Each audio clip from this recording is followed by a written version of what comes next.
सुप्रभात बच्चों। तो हम पढ़ रहे थे अपनी पाठ्य पुस्तक में से भगवान के डाकिये रामधारी सिंह दिनकर द्वारा ये जो कविता लिखी हुई थी, इस कविता में हमें इसके जो रचयिता हैं रामधारी सिंह जी ने ये बताया कि किस तरीके से जो हमारे डाकिये होते हैं उसी तरीके से भगवान के डाकिये किसको बताया? पक्षी और बादल को। तो हमारा डाकिया तो फिर भी सीमाओं में बंधा हुआ है, एक स्थान से दूसरे स्थान पर जाने के लिए उसे सोचना पड़ता है। लेकिन जो भगवान के जो डाकिये हैं वो भगवान का संदेश प्रकृति तक पहुंचाने के लिए पूरा विश्व जो है वो उसके लिए एक समान है। वो एक महादेश से दूसरे महादेश तक ईश्वर का संदेश पहुंचाते हैं। लेकिन उसके इस संदेश को हम नहीं, बल्कि जो प्रकृति है वही पढ़ पाती है। प्रकृति में पेड़ पौधे, पहाड़, नदियाँ, ये सब उनके संदेशों को पढ़ते हैं और पक्षी और बादल एक स्थान से दूसरे स्थान तक उनके संदेशों को पहुंचाते हैं।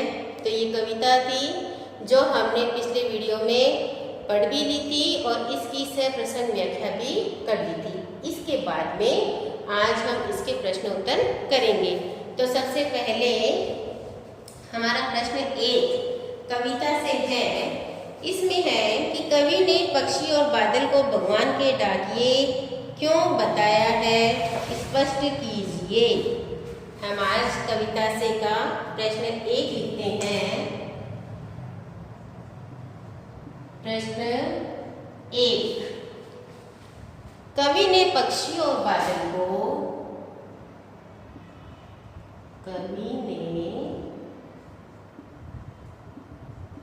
पक्षी और बादल को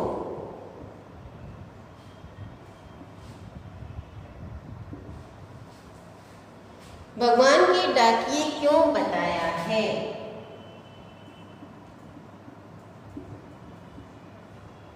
भगवान के डाकिये क्यों बताया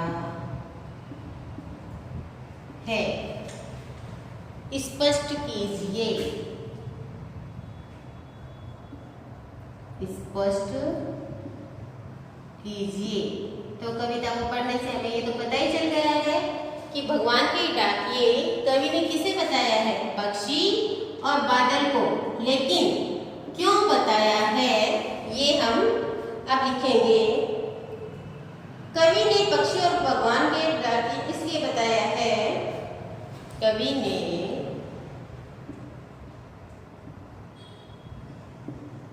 पक्षी और बादल को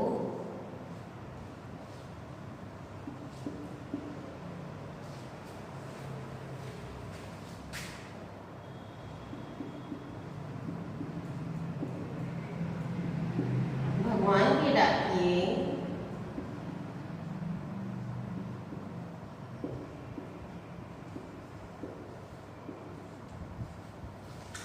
इसलिए बताया है,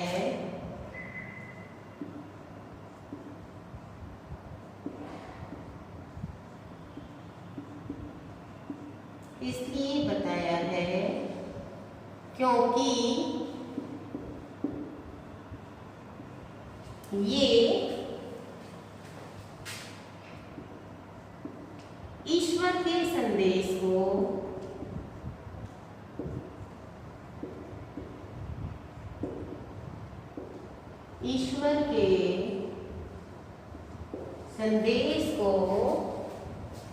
पूरे देश की प्रकृति, पूरे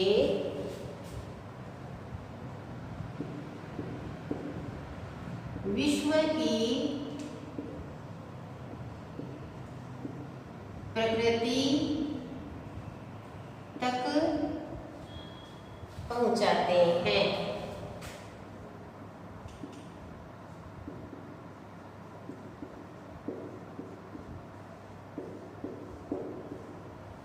इनके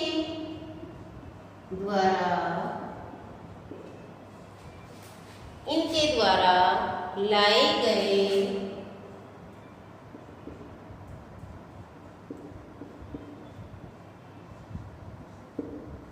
संदेश को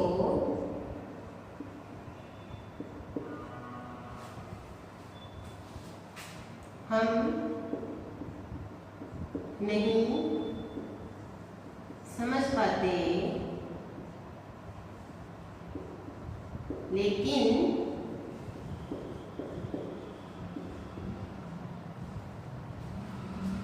पेड़ पौधे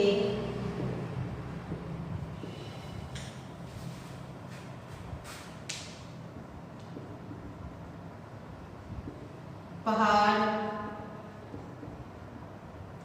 और नदियां इनके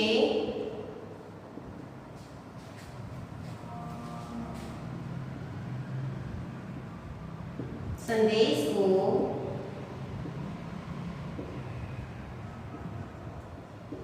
पढ़ पाते हैं।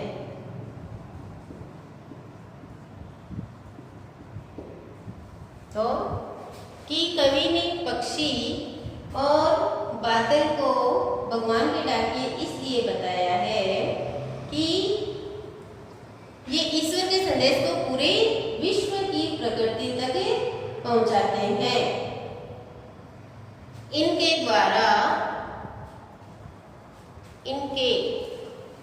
द्वारा लाए गए संदेश को हम समझ नहीं पाते, लेकिन पेड़ पौधे पहाड़ नदियां ये सब इनके संदेश को आराम से पढ़ पाते हैं और समझ पाते हैं। ये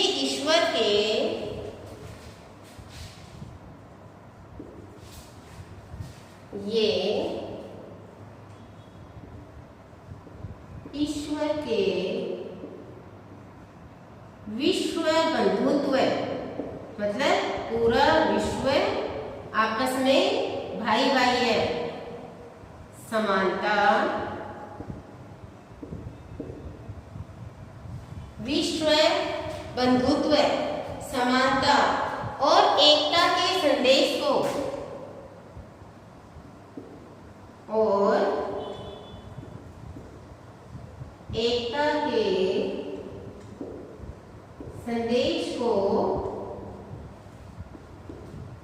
पूरे विश्व में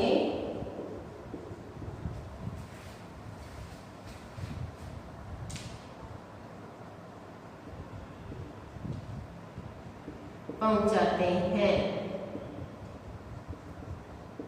पूरे विश्व में पहुंचाते हैं। ठीक है, अब हम प्रश्न 2 लिखेंगे। प्रश्न 2 है हमारा, पक्षी और बादल द्वारा लाई गई चिट्ठियों को कौन कौन पढ़ पाते हैं? सोच कर लिखिए। पक्षी और बादल द्वारा पक्षी और बादल द्वारा लाई गई चिट्ठियों को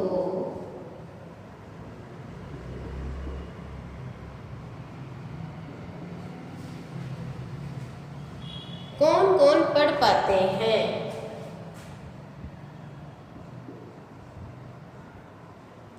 कौन कौन पढ़ पाते हैं?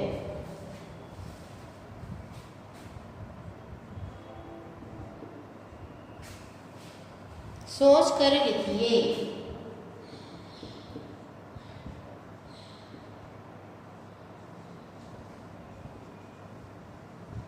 सोच कर लिखिए। प्रश्न है कि पक्षी और बादल द्वारा लाई गई चिट्ठियों को कौन कौन पढ़ पाते हैं? सोचकर लिखिए। तो पक्षी और बादल द्वारा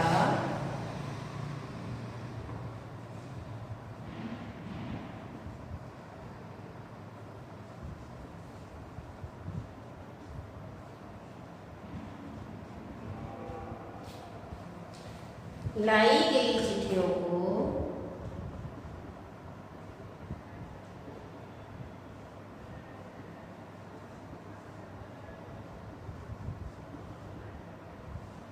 लाई गई चिट्ठियों को पेड़ पौधे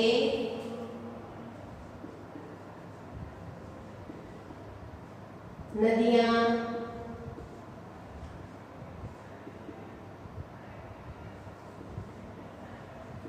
तथा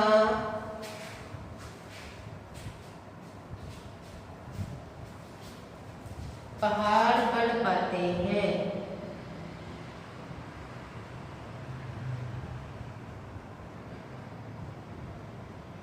कि पक्षी और बादल द्वारा लाई गई चिट्ठियों को पेड़ पौधे नदियां तथा पहाड़ बढ़ पाते हैं। इसके बाद में अपना अगला प्रश्न है प्रश्न 3। किन पंक्तियों का भाव है?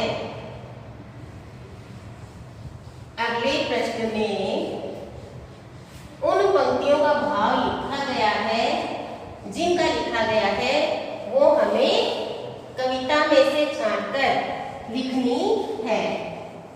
तो हम पहले प्रश्न लिखेंगे।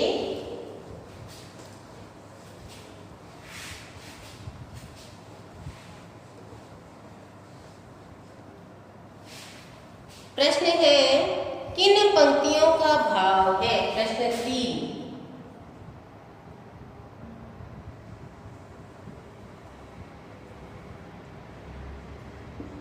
किन पंक्तियों का भाव है? पहला है पक्षी और बादल प्रेम सद्भाव और एकता का संदेश। पक्षी और बादल, पक्षी और बादल प्रेम सद्भाव और एकता का संदेश, एकता का संदेश,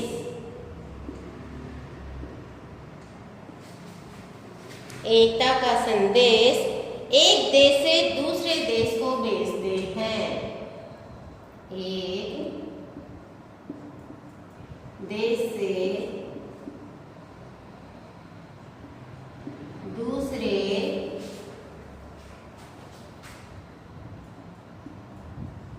देश को भेजते हैं। तो हमें इस कविता में से वो पंक्तियां छांट कर लिखनी है जिसका भाव ये है। क्या है कि पक्षी और बादल प्रेम सद्भाव और एकता का संदेश एक देश से दूसरे देश को भेजते हैं। तो ये हम लिखेंगे कि पक्षी और बादल भगवान के डाकिये हैं जो एक महादेश से दूसरे महादेश को भेजते हैं। पक्षी और बादल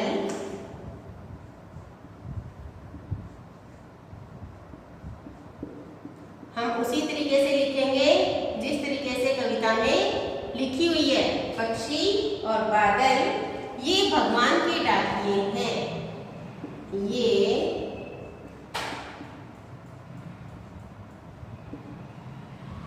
भगवान के डाकिये हैं जो एक महादेश से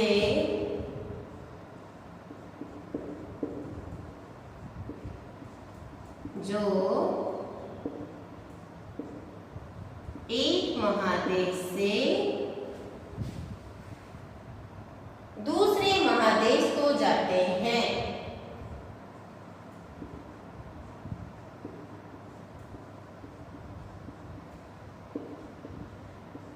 दूसरे महादेश को जाते जाते हैं कि पक्षी और बादल भगवान के डाकिये हैं जो एक महादेश से दूसरे महादेश को जाते हैं और मगर उनकी लाइट नहीं, इसका इसमें नहीं लिखा हुआ है, बस इतना ही लिखेंगे। ठीक है। अब है दूसरी पंक्तियों का भाव। प्रकृति देश देश में भेदभाव नहीं करती है। प्रकृति देश देश में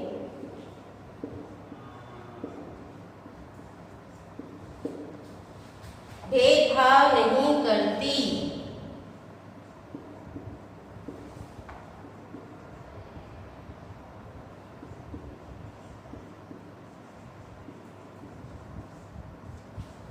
नहीं करती। एक देश से उठा बादल, एक देश से उठा बादल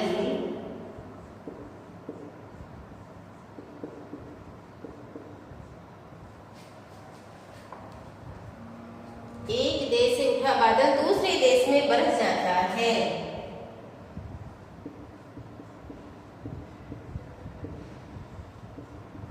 दूसरे देश में बदल जाता है। जैसा हमने कविता में पढ़ा था कि प्रकृति के लिए सब देश एक समान है। कहीं पर भी जो बादल बनता है, जिस भी देश के समुद्र के भार से जो बादल बनता है, वो जरूरी है कि वहीं बरसे, चाहे दूसरे देश में बरसे, लेकिन एक स्थान से दूसरे स्थान पर उसके लिए पूरी सृष्टि जो है, पूरा विश्व है, वो एक समान है। कहीं से भी अगर बादल बना है, वह किसी भी देश में जाकर दूसरे देश में जाकर बरस सकता है। तो ये हम इसमें लिखेंगे, ये पंक्तियां आएगी, और एक देश का भाव दूसरे देश को भेजती है, और वह सौरभ हवा में तैरते हुए, वह सौरभ पक्षियों की पांखों पर, और एक देश का पानी, ये तीन ही पंक्तियां हैं इसमें, और एक देश का भाव, और एक देश का भाव दूसरे देश में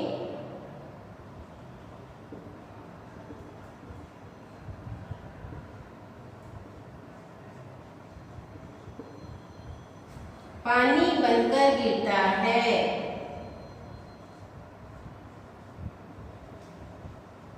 पानी बनकर गिरता है।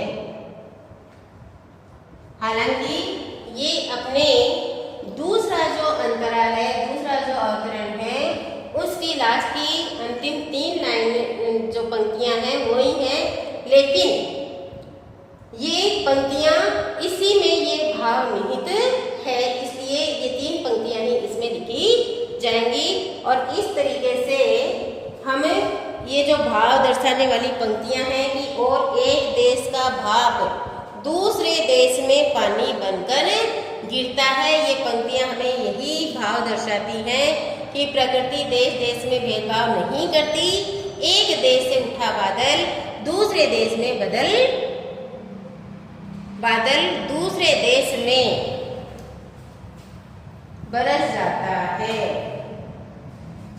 बदल नहीं, बरस जाता है। ठीक है, तो यहाँ पर ये हमारा तीसरा प्रश्न पूरा हुआ। इसके बाद में अगले वीडियो में हम प्रश्न 4 करेंगे। तो ये आपको अपनी नोटबुक में सुंदर सुंदर राइटिंग में करना है। धन्यवाद।